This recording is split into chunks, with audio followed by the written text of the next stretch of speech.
स्वागत है दोस्तों आपका एक और नई वीडियो में। दोस्तों इस वीडियो को शुरू करने से पहले मेरे दिमाग में एक क्वेश्चन आया कि जो मेरी वीडियो को स्क्रॉल कर रहे होंगे उनके दिमाग में तो ये आ रहा होगा कि यार ये तो सिर्फ यूपीएससी के लिए आंसर्स लिखवा रहा है शिवम, इसमें मेरा क्या काम। मीन्स जो यूपीएससी एस्पिरेंट नहीं है उनके अलावा जो देख रहे होंगे तो मैं क्यों देखूं इस वीडियो को। तो दोस्तों मैं आपको बताना चाहता हूँ, आप इस वीडियो को इसलिए देखिए क्योंकि ये सिर्फ यूपीएससी में काम नहीं आएगा, ये आपको सिखाएगा कि एक आईएएस सोचता कैसे है। मीन्स हमारे सामने एक सिचुएशन होती है as a question in the form of question, और हमें अपना डिसीजन अपना पॉइंट जैसे कि इस क्वेश्चन में लिखा है डू यू थिंक, मीन्स मैं क्या सोचता हूं आप क्या सोचते हैं, इस बारे में बताना है। और जो एस्पिरेंट होता है दोस्तों उसकी सोच देखने लायक होती है, उसकी सोच पढ़ने लायक होती है, इससे हमें बहुत कुछ सीखने को मिलता है। तो आप इस वजह से इस वीडियो को देखिए। ठीक, अब आते हैं अपने क्वेश्चन पर। Do you think constitution is a replica of the government of India act 1935? इसका आंसर मैं कुछ ऐसे लिखूंगा कि आप क्या सोचते हैं डू यू थिंक। तो सबसे पहले मैं ये बता दूंगा मैं सोचता क्या हूं। मैं तो भाई ये सोचता हूं कि हमारा कॉन्स्टिट्यूशन अपने आप में यूनिक है, हमने भले ही दूसरों से सीखा है पर कॉपी नहीं किया। मैं कैसे लिखता हूं उसको,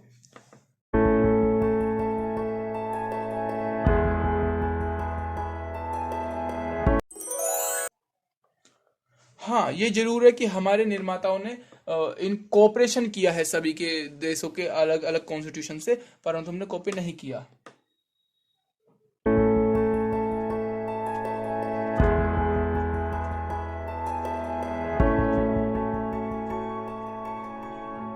अब मैं उन प्रोविजंस के बारे में बात कर लूंगा जो हमने इस एक्ट के द्वारा लिए हैं, जैसे कि फॉलोइंग ऑफ द प्रोविजंस।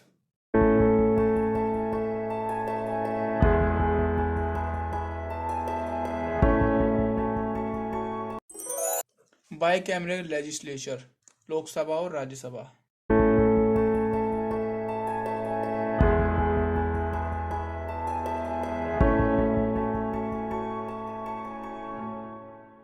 दूसरा अगर मैं याद करूं तो फेडरल सिस्टम हमने लिया है पर यूनिटरी बेस से।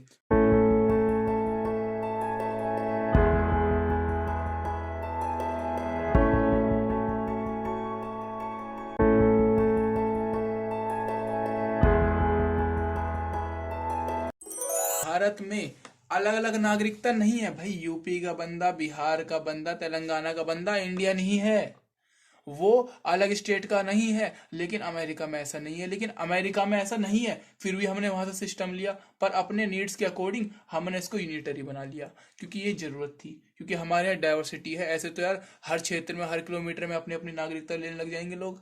तो एक पहचान होनी चाहिए कि हम सब भारतीय हैं।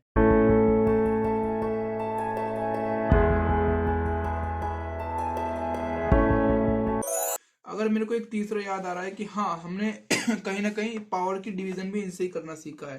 कैसे हमारी यूनियन गवर्नमेंट चलेगी, कैसे हमारी स्टेट गवर्नमेंट चलेगी, इमरजेंसी के समय कैसे यूनियन पावर गवर्नमेंट की पावर बढ़ जाएगी, स्टेट को भंग कर दिया जाएगा वहाँ की सभा को।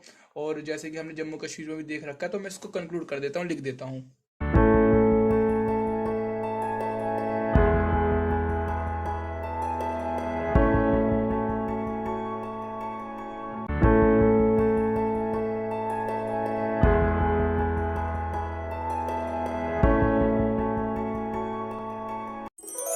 तो इमरजेंसीज भी हमने इसी में से ली है, इमरजेंसी प्रोविजंस।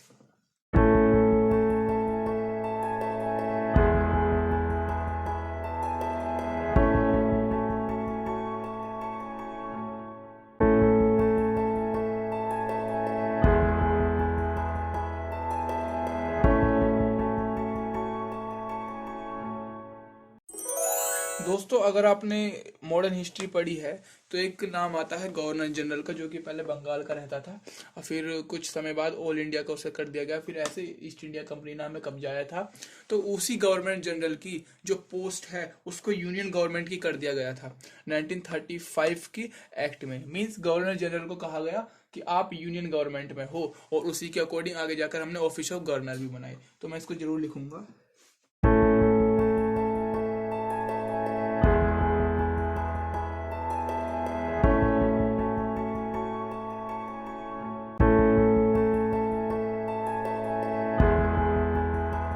याद कर पा रहा हूँ वन जुडिशरी भी हमने इसी से ली है ना।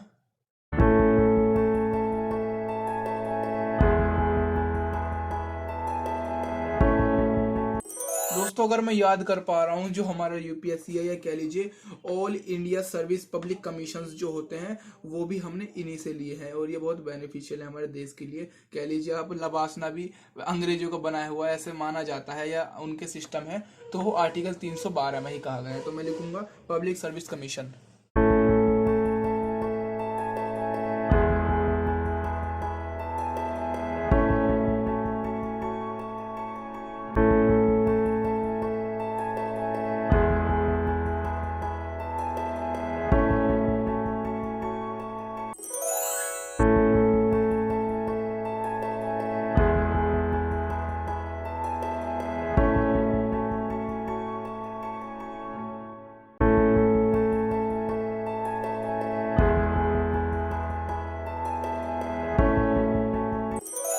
दोस्तों अब मैं चाहता हूं कि मैं अपना कंक्लूजन दूं।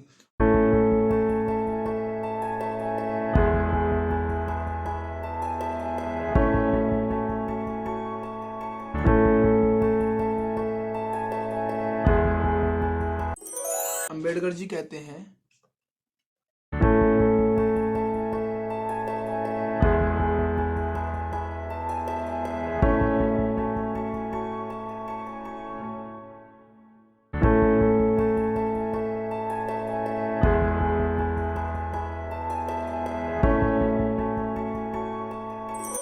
देयरफॉर मैं लिख दूंगा इसमें कि जो हमारा इस एक्ट से गुड पार्ट है वो हमने बाकी सब कॉन्स्टिट्यूशन से लिए हैं, और ये हमारी एक कॉन्टिन्यूटी, ये कह लीजिए एडमिनिस्ट्रेटर सिस्टम को पावर देता है, और ये कई डिकेड से चला जा रहा है, ऐसे हमें चला देना चाहिए according to our needs.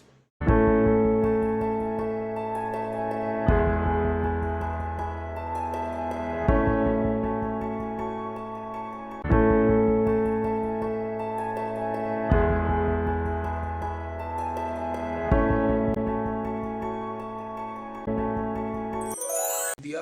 I hope आपको समझ आया होगा। ये 250 वर्ड्स का था इसलिए बड़ा हो गया, कोई बात नहीं, ऐसी हम अच्छे आंसर लिखना सीख जाएंगे।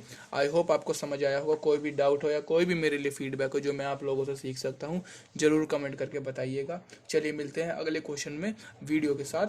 जब तक के लिए दोस्तों जय हिंद।